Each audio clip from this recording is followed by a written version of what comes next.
साथियों नमस्कार, मैं कृष्णकांत कौशिक आप सभी का द कृष्णा सार्थक एकेडमी में बहुत बहुत स्वागत करता हूं। साथियों आज के अध्याय में मैं आपके लिए कराऊंगा हिंदी का एक महत्वपूर्ण अध्याय जिसका नाम रहेगा समास। साथियों आपकी कोई भी प्रतियोगी परीक्षा हो जिसमें हिंदी आती है, इस अध्याय से 2 से 3 प्रश्न अवश्य आते हैं, तो आपको इस अध्याय को बड़े ध्यान से पढ़ना है। और साथियों अध्याय को स्टार्ट करने से पहले 4 लाइन आपके लिए। हार तब होती है जब मान लिया जाता है और जीत तब होती है जब ठान लिया जाता है। जो सच्ची मोहब्बत होती है ना दोस्त, उसको तो घूंघट में पहचान लिया जाता है। इन्हीं लाइंस के साथ मैं अपने अध्याय को स्टार्ट करूंगा साथियों। समास समास के बारे में बड़े ध्यान से पढ़ेंगे साथियों। तो आते हैं अपने अध्याय पर। समास क्या साथियों? समास। समास किसे कहते हैं? सबसे पहले हम देखेंगे कि जो समास शब्द है इसका अर्थ क्या होता है। बड़े ध्यान से पढ़ना साथियों। समास बात करें साथियों समास की, आपने देखा होगा इंग्लिश में अगर समास के शाब्दिक अर्थ की बात करें साथियों तो इसका शाब्दिक अर्थ होता है संक्षिप्तीकरण, यानी कि इकट्ठा करना, पास बैठाना। आपने कभी देखा है इंग्लिश में, जैसे कि मैंने कहा बीए का फुल फॉर्म क्या होता है? Bachelor of arts. ऐसे मैंने कहा साथियों आईपीएस, यानी कि इंडियन पुलिस सर्विस। कहने का मतलब यह है साथियों कि जो शब्द हैं उनको पास पास में लाना। ऐसे ही हिंदी में जो समास होता है इसका अर्थ होता है संक्षिप्तीकरण। कहने का मतलब यानी कि शब्दों को पास पास लाना है। इसको पास लाने का उद्देश्य क्या होता है साथियों? आपको याद रखना है, जो भाषा होती है ना वो कम शब्दों में अगर सही अर्थ प्रकट करते वही भाषा कहलाती है। कम शब्दों में सही अर्थ प्रकट करती है वही एक आसान भाषा कही जाती है। इसी प्रकार साथियों समास भी वही, यानी कि कम शब्दों में अधिक अर्थ प्रकट करता है। तो समास का क्या अर्थ होता है साथियों? संक्षिप्तीकरण, यानी कि संक्षेप करना। कहने का मतलब क्या है? यानी कि पास पास, भाषा का एक ऐसा रूप जो कम शब्दों में सही अर्थ प्रकट करते वही भाषा कहलाती है। तो देखते हैं साथियों समास का अर्थ। यानी कि समास 2 शब्दों से मिलकर बनता है साथियों। कौन कौन से शब्द होते हैं वो? जैसे कि एक होता है साथियों इसमें क्या? सम। क्या साथियों? सम। और एक होता है क्या? आस। ये दोनों संस्कृत के शब्द हैं साथियों, सम और आस। सम का मतलब होता है साथियों पास। क्या? पास। या फिर इसको कहते हैं समीप। समीप भी कह सकते हैं, पास भी कह सकते हैं और समीप भी कह सकते हैं। अगर वहीं बात करें साथियों आस की, तो आस का मतलब होता है क्या? बैठाना। क्या? बिठाना साथियों, यानी कि पास में बिठाना। क्या? पास में बिठाना।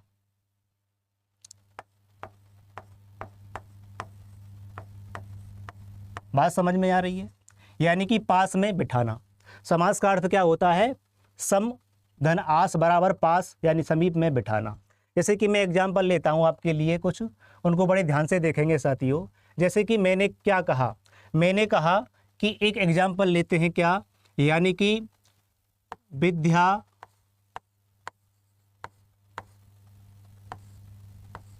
के लिए आलय। क्या?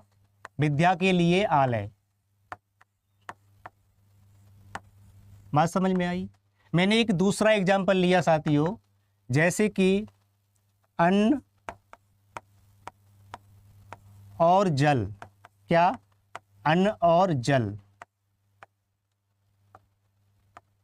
एक एग्जाम्पल लिया मैंने क्या साथियों? यानी कि पथ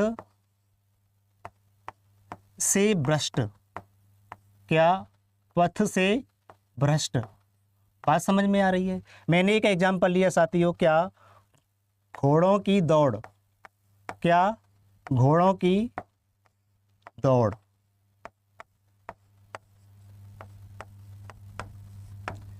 अब ये क्या है साथियों? ये इनको अगर हम छोटे शब्दों में और सही अर्थ प्रकट कर दे, किस प्रकार से लिखेंगे? जैसे कि पहला एग्जाम्पल क्या है साथियों? पहला है आपका क्या? विद्या के लिए आलय। इसका अर्थ क्या होता है साथियों? विद्यालय होता है, आप जानते होंगे।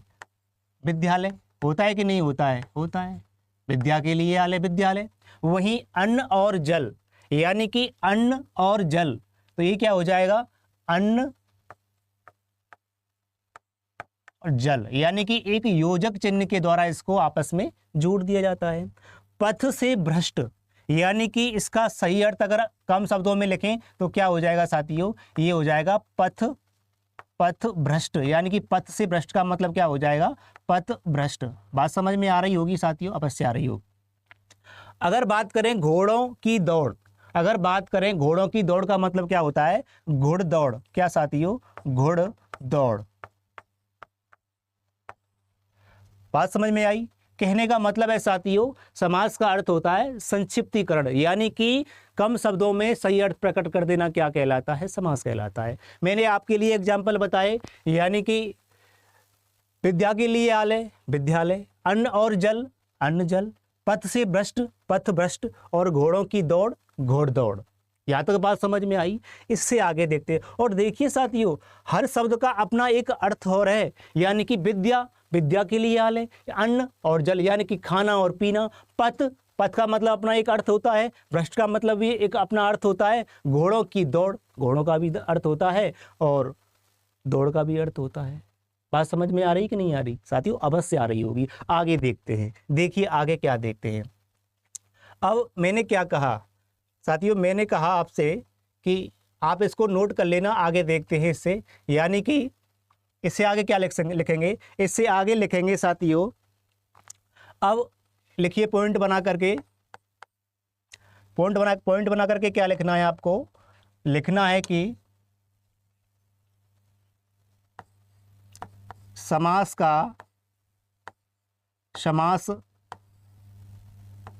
शब्द का अर्थ, समास शब्द का अर्थ संक्षिप्तीकरण। क्या साथियों? संक्षिप्तीकरण।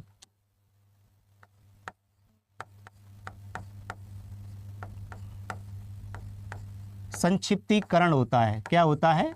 संक्षिप्तीकरण होता है। बात समझ में आई? समास शब्द का अर्थ क्या होता है? संक्षिप्तीकरण होता है। यहां तक बात समझ में आई होगी। यानी कि समास शब्द का अर्थ क्या होता है? संक्षिप्तीकरण। संक्षिप्तीकरण का मतलब कम शब्दों में सही अर्थ प्रकट कर देना। आगे देखेंगे साथियों, आगे आपका अगला पॉइंट लिखिए आप। अगला पॉइंट क्या लिखेंगे? देखिए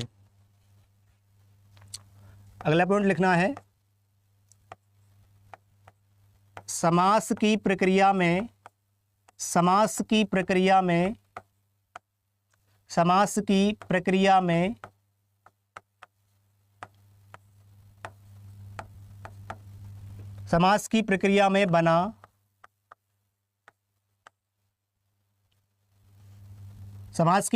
बना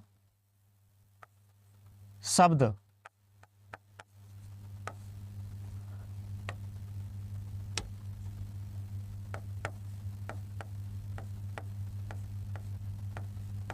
सामासिक शब्द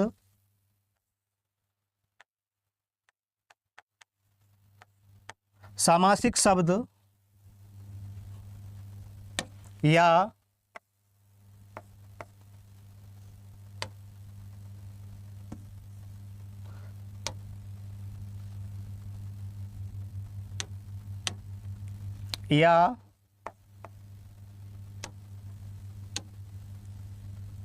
सामासिक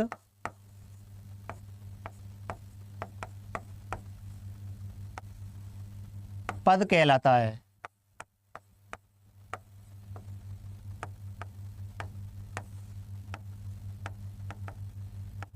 यानी कि समास की प्रक्रिया में बना शब्द सामासिक शब्द या फिर सामासिक पद कहलाता है। जैसे कि आपको पता होना चाहिए। क्या कैसे करेंगे? देखिए एग्जाम्पल के रूप में लिखेंगे, ध्यान से देखना। मैंने क्या कहा साथियों? मैंने कहा कि एक शब्द लेते हैं और ध्यान से देखना।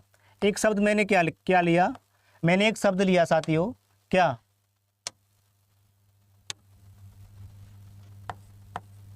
माखन चोर। एक शब्द मैंने लिया माखन चोर, बात समझ में आई। दूसरा शब्द मैंने लिया साथियों, क्या दूसरा शब्द लिया हवन सामग्री, क्या हवन सामग्री।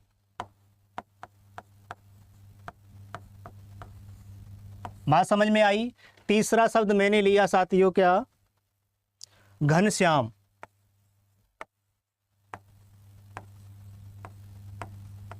अब देखिए ये क्या है, सामासिक पद कहलाता है, यानी कि समास की प्रक्रिया में बना सामासिक शब्द, सामासिक शब्द कहलाता है या फिर सामासिक पद कहलाता है। अब जैसे कि देखिए मैंने 3 एग्जाम्पल लिए, माखन चोर। अब इसको कैसे लिख सकते हैं साथियों, देखिए ये सामासिक पद है, यानी कि समास की प्रक्रिया में निकल करके आया हुआ शब्द क्या है, सामासिक शब्द या फिर सामासिक पद है। इसको किस प्रकार से हम तोड़ सकते हैं, जिसमें आपका विभक्ति हो, अव्यय हो, योजक चिन्ह हो। देखिए किस प्रकार से तोड़ेंगे, आपको इस प्रकार से तोड़ना, जैसे कि माखन चोर, ये इसको किस प्रकार से लिखा जा सकता है, माखन, यानी कि माखन का चोर, माखन का चोर, माखन का चोर लिख सकते हैं। या फिर इस प्रकार से लिख सकते हैं इसे, माखन का चोर नहीं, माखन को चुराने वाला, माखन को चुराने वाला, क्या माखन को चुराने वाला लिख सकते हैं कि नहीं लिख सकते हैं, बिल्कुल लिख सकते हैं। इसमें विभक्ति आती हैं, अव्यय आते हैं साथियों, और योजक चिन्ह आते हैं। इस बात को आपको अवश्य याद रखना है। जैसे कि मैंने आपसे कहा हवन सामग्री, इसको किस प्रकार से लिखेंगे, देखना, हवन, क्या हवन के लिए सामग्री, यानी कि हवन के लिए, हवन के लिए सामग्री, हवन के लिए, हवन के लिए सामग्री, इस प्रकार से लिख सकते हैं। इसको डिटेल से पढ़ेंगे, प्रत्येक समास को साथियों विस्तार से पढ़ेंगे। अभी इसका इंट्रोडक्शन दिया जा रहा है आपके लिए। जैसे कि घनश्याम है साथियों, अब इसको किस प्रकार से लिख सकते हैं हम, यानी कि घन के समान, घन के समान साथियों, घन के समान श्याम, यानी कि घन क्या होता है, बादल, बादल के समान श्याम साथियों।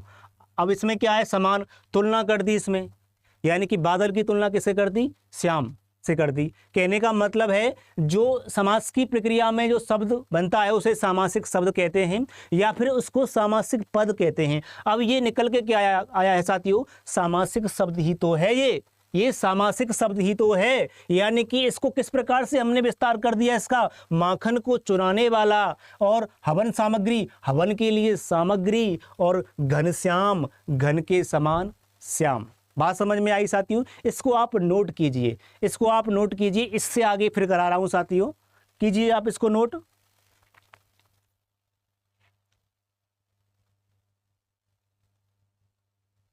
अब देखिए इससे आगे जो ये सामासिक शब्द निकल के आया है ना साथियों, ये सामासिक शब्द, इसको क्या कहते हैं, इसको कहते हैं, याद रखना आप, इसको कहते हैं साथियों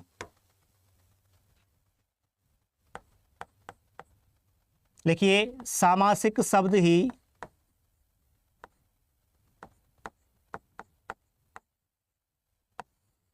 सामासिक शब्द ही सामासिक शब्द ही समस्त शब्द कहलाता है। क्या कहलाता है, समस्त शब्द कहलाता है साथियों, समस्त पद कहलाता है, समस्त पद कहलाता है। सामासिक शब्द ही समस्त पद कहलाता है। और लिखिए आगे, समस्त शब्द, समस्त शब्द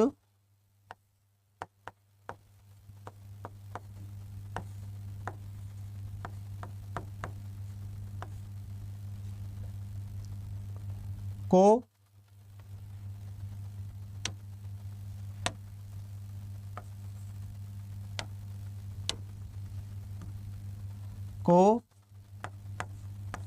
दो पदों में बांटा जाता है।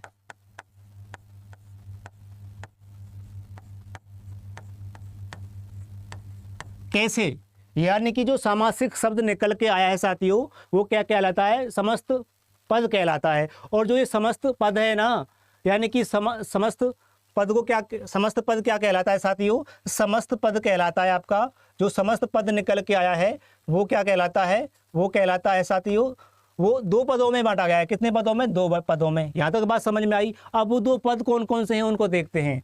देखिए वो दो पद कौन कौन से हैं, ध्यान से देखना साथियों। दो पद कौन कौन से हैं? जैसे कि समस्त पद, किसकी बात करते हैं? समस्त पद की बात करते हैं। किसकी? समस्त पद की।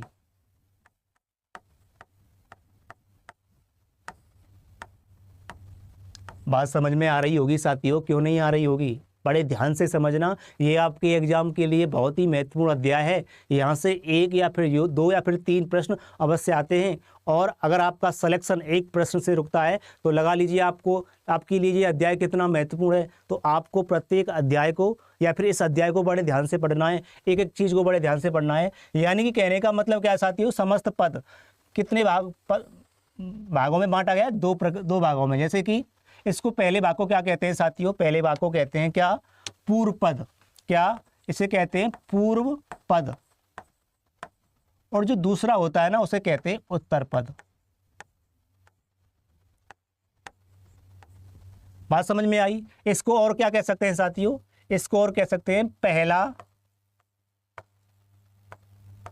भाग। और इसको और क्या कह सकते हैं साथियों? दूसरा भाग। कैसे? देखिए अभी देखते हैं। यानी कि जो समस्त पद होता है वो कितने भागों में बटा होता है? दो भागों में। कौन कौन से भाग होते हैं? एक होता है आपका पूर्व पद और एक क्या होता है? उत्तर पद। और पूर्व पद को क्या कहते हैं? पहला भाग होता है और उत्तर पद का दूसरा भाग होता है। एग्जाम्पल के रूप में मैं आपसे एग्जाम्पल लेता हूं। मैंने क्या कहा साथियों? मैंने कहा आपसे, जैसे कि एग्जाम्पल के रूप में लेते हैं कि जैसे कि गंगा जल। गंगा जल ये क्या है? एक समस्त पद ही तो है। गंगा जल समस्त पद है। इसको दो भागों में कैसे बांटेंगे? देखिए इसको दो भागों में बांटने के लिए, जैसे कि गंगा और जल, इसी प्रकार से तो बांटेंगे। गंगा जल यानी कि गंगा पहला भाग हो गया, जल दूसरा भाग हो गया। और इसको किससे जोड़ देंगे?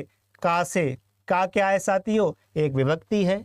यानी कि ये पहला भाग हो गया और ये दूसरा भाग हो गया और आपस में एक विभक्ति से जुड़ गया। आपस में एक विभक्ति से जुड़ गया कि नहीं जुड़ गया? जुड़ गया। और इनका साथियों क्या होता है? एक अर्थ होता है। एक अर्थ भी, एक यानी कि सार्थक अर्थ भी प्रकट होना चाहिए। कहने का मतलब क्या है? एक सार्थक अर्थ भी प्रकट होना चाहिए। बात समझ में आ रही है? बिल्कुल आ रही होगी। देखते हैं साथियों एक दूसरा एग्जाम्पल और लेते हैं। जैसे कि मैंने क्या कहा? मैंने कहा साथियों आपसे, यानी कि एक एग्जाम्पल और लेते हैं, राजपुत्र। यानी कि राजपुत्र ये क्या है? राजपुत्र क्या है साथियों? एक समस्त पद है। क्या है साथियों? एक समस्त पद है। समस्त पद है क्या? राजपुत्र। यानी कि राजपुत्र। अब इसको किस प्रकार से हम तोड़ें? एक तो पहला पद क्या है साथियों? इसमें पहला पद है आपका, यानी कि पूर्व पद है आपका राज, और उत्तर पद कौन सा है इसमें? पुत्र। और हर शब्द का, यानी कि राजा का पुत्र, यही तो है, राजा का पुत्र, राजा का पुत्र। ये पहला पद है, ये उत्तर पद है।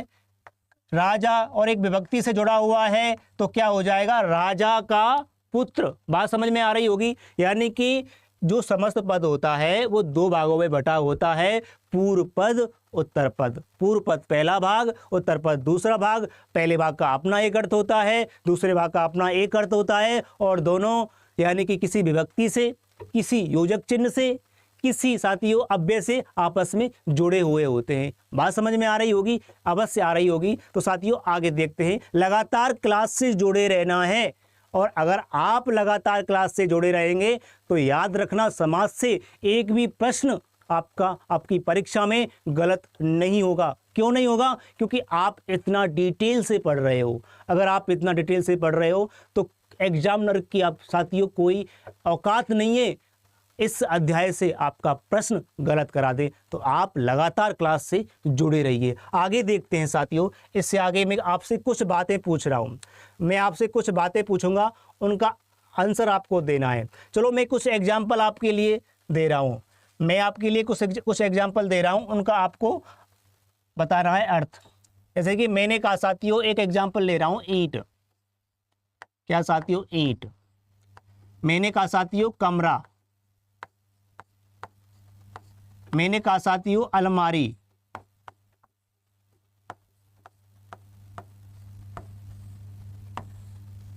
इसको आपस में आप तोड़ सकते हैं क्या?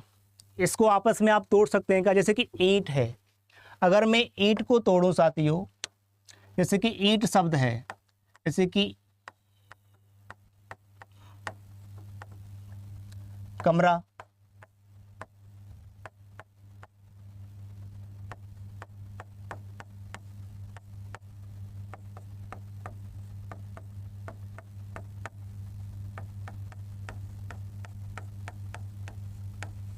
देखिए मैंने इनका एक साधारण सा वर्ड यानी कि विच्छेद किया, आपस में तोड़ा है इनको। जैसे कि मैंने ईंट लिखा, ईंट को मैंने किस प्रकार से, ई धन टा। ये तो साथियों शब्द थोड़ी है, ये तो अर्थ है। यानी कि ये शब्द थोड़ी है, ये तो वर्ड है। ई एक वर्ड है, ये भी एक वर्ड है साथियों, का भी एक वर्ड है, मैं भी एक वर्ड है, रा भी एक वर्ड है। कहने का मतलब क्या निकल रहा है साथियों कि प्रत्येक शब्द में यानी कि हर शब्द का समास नहीं हो सकता है। यानी कि हर शब्द में समास नहीं हो सकता है। यानी कि इसका विच्छेद किसका हो रहा है? वर्ण का, ना कि शब्द का। यानी कि कहने का मतलब क्या है? हर शब्द में समास नहीं हो सकता है। बात समझ में आई कि नहीं आई? तो इनको हम क्या कह सकते हैं साथियों? इनको हम क्या कह सकते हैं? इनको कह सकते हैं असामासिक, सामासिक शब्द। क्या असामासिक शब्द कह सकते हैं कि नहीं कह सकते हैं? बताइए मुझको। कहने का मतलब क्या है? हर शब्द में समास नहीं हो सकता है। बात समझ में आई कि नहीं आई? क्योंकि साथियों ई का क्या, ई कोई शब्द थोड़ी है, ये तो वर्ड है। टे कोई शब्द थोड़ी है, ये तो वर्ड है। माँ का, मारा, ये सभी क्या है? वर्ड हैं साथियों। तो इसलिए क्या है? इनमें कोई समास नहीं है। बात समझ में आ रही है? आगे देखते हैं। आगे साथियों, आगे क्या लिखेंगे? यानी कि चलो मैं आपसे एक प्रश्न पूछता हूं, आपको उस प्रश्न का जवाब देना है। चलो एक प्रश्न पूछता हूं आपसे मैं, एक प्रश्न पूछता हूं, उसका जवाब आपको देना है। मैंने कहा प्रश्न है साथियों, निम्नलिखित में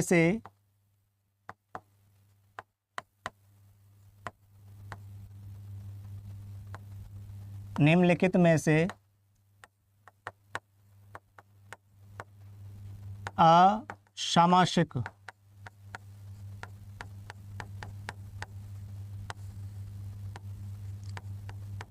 शब्द छांटिए।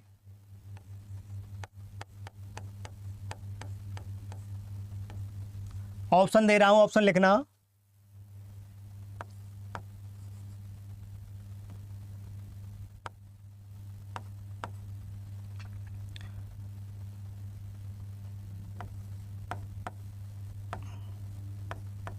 राजपुत्र,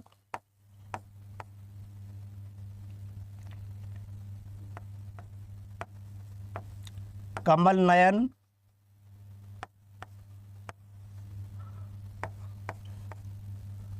कामचोर और डी ऑप्शन है साथियों कुर्सी। अब मुझको इसमें ये बताइए कि इनमें से कौन सा असामासिक शब्द है, यानी कि जिसमें समास नहीं है। बताइए इनमें से कौन सा शब्द है जिनमें समास नहीं है। तो देखिए पहला ऑप्शन देखना है आपको। पहला ऑप्शन किस प्रकार से देखेंगे, यानी कि राजपुत्र, क्या राजा का पुत्र कह सकते हैं। कमल नयन, कमल के समान नयन साथियों कह सकते हैं। कामचोर, काम से जी चुराने वाला, काम से दूर भागने वाला, काम को नहीं करने वाला। इनमें तो साथियों समास है। लेकिन कुर्सी, कुर्सी को तोड़िए, ये तो साथियों क्या वर्णों में विच्छेद हो गई। क्या कु का अपने आप में कोई अर्थ है, शब्द है कोई नहीं, और ये भी कोई शब्द नहीं है, ये तो वर्ण है। तो साथियों इसमें सही उत्तर क्या हो जाएगा, डी हो जाएगा। बात समझ में आई कि नहीं आई, बिल्कुल आई होगी साथियों। आगे देखते हैं साथियों, आगे देखते हैं। हेडिंग डालिए आप, अब हेडिंग डालेंगे समास विग्रह। क्या समास विग्रह, समास विग्रह।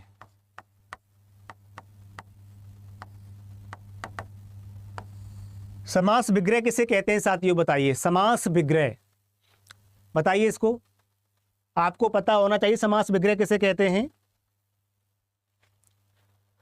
देखिए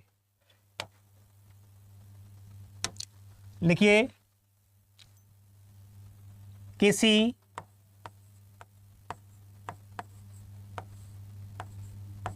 समस्त पद का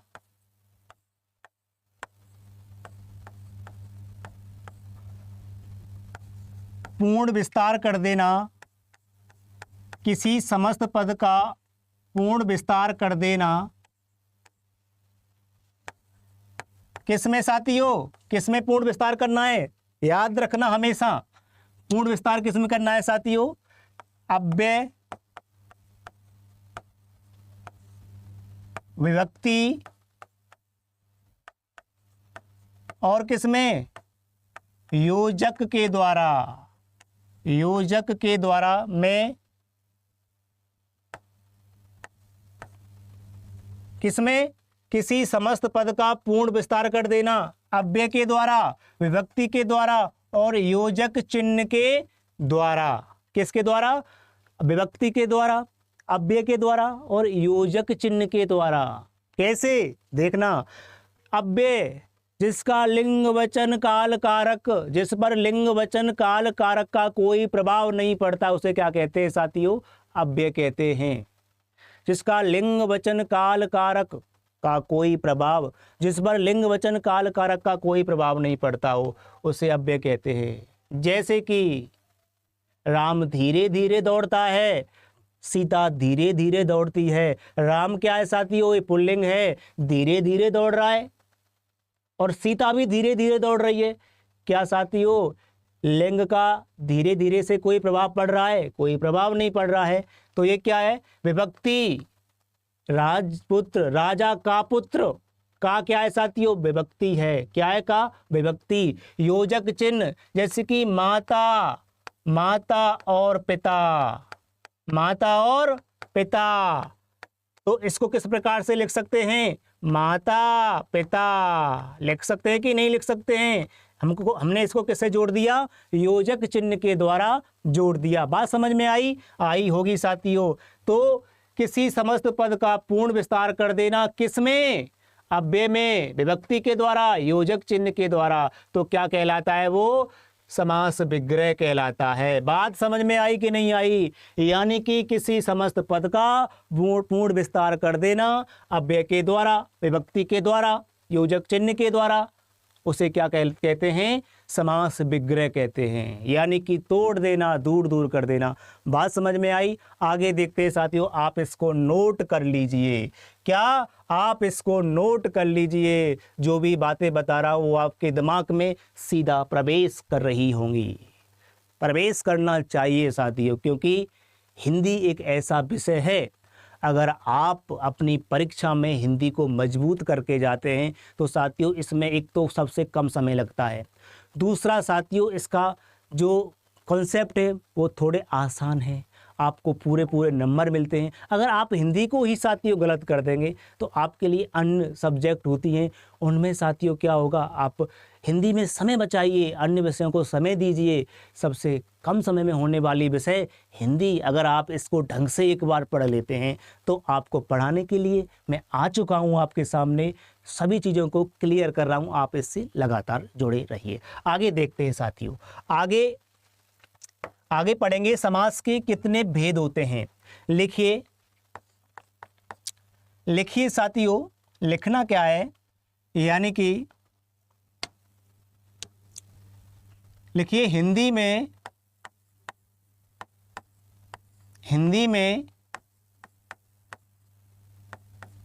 समास के कुल कितने भेद होते हैं बताइए। कुल 6 भेद होते हैं, 6 प्रकार होते हैं, 6 भेद होते हैं। हिंदी में समास के कुल कितने भेद होते हैं, 6 भेद होते हैं। कौन कौन से होते हैं देखिए। नंबर 1 लिखिए, नंबर 1 कौन सा लिखेंगे बताइए। नंबर 1 लिखना है आपको, कौन सा, द्विगु समास। दूसरा लिखिए तत्पुरुष समास।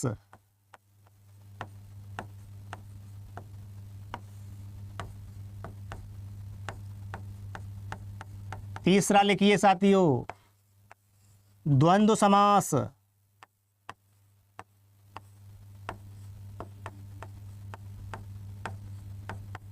चौथा लिखिए कर्मधारय समास।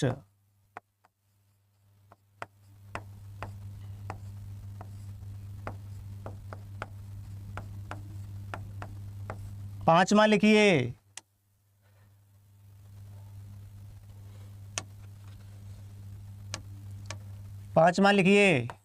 अव्ययी भाव समास।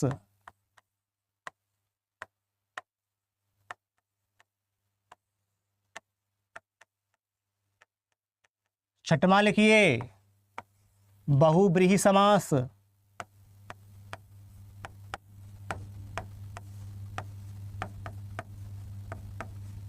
यानी कि साथियों हिंदी में समास के कुल कितने भेद होते हैं, हिंदी में समास के कुल 6 भेद होते हैं। कौन कौन से, एक द्विगु समास, एक तत्पुरुष समास, एक द्वंद्व समास, एक कर्मधारय समास, एक अव्ययी भाव समास और एक बहुब्रीहि समास। बात समझ में आई साथियों। यहाँ तक जितना मैंने आपके लिए कराया आपकी समझ में अवश्य आया होगा साथियों। अब इसके बाद अगली क्लास में इन सभी समास को, द्विगु समास को, तत्पुरुष समास को, द्वंद्व समास को, कर्मधारय समास को, अव्ययी भाव समास को और बहुब्रीहि समास को पूर्ण विस्तार के साथ पढ़ेंगे। पूर्ण विस्तार के साथ इस प्रकार पढ़ेंगे साथियों, कोई सा भी अगर समास आपकी परीक्षा में आएगा आउट नहीं जा सकता, ये मेरा साथियों वादा है। अगर आप डिटेल से इनको पढ़ लेते हैं तो वादा करता हूं आप समाज से एक भी प्रश्न को अपनी परीक्षा में बाहर नहीं जाने देंगे।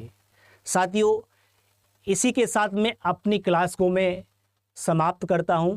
आप लगातार अपनी पढ़ाई से जुड़े रहिए, मेहनत करते रहिए। परीक्षा आएगी, परीक्षा के लिए अगर आप पहले से तैयार रहेंगे तो मैं यकीन दिलाता हूं साथियों आपको सफलता अवश्य मिलने वाली है। सफलता तो उनको मिलती है साथियों जिनके सपनों में जान होती है। हौसलों से होता है क्या, और जिनके हौसलों में उड़ान होती है। सफलता उनको मिलती है जिनके सपनों में जान होती है और हौसलों में उड़ान होती है। तो साथियों इन्हीं शब्दों के साथ में मैं आपसे विदा लेता हूँ। फिर मिलता हूँ अगली क्लास में एक बेहतरीन कंटेंट के साथ में, बेहतरीन कॉन्सेप्ट के साथ में और पूर्ण विस्तार के साथ में समास को करने वाला हूँ समाप्त। तो मुझसे लगातार जुड़े रहिए साथियों। तब तक के लिए स्वस्थ रहिए, व्यस्त रहिए और मस्त रहिए और अपनी पढ़ाई को लगातार करते रहिए। रुकिए मत, रुकना तो साथियों है ही नहीं, लगातार चलते रहना है। तो साथियों जय हिंद, जय भारत।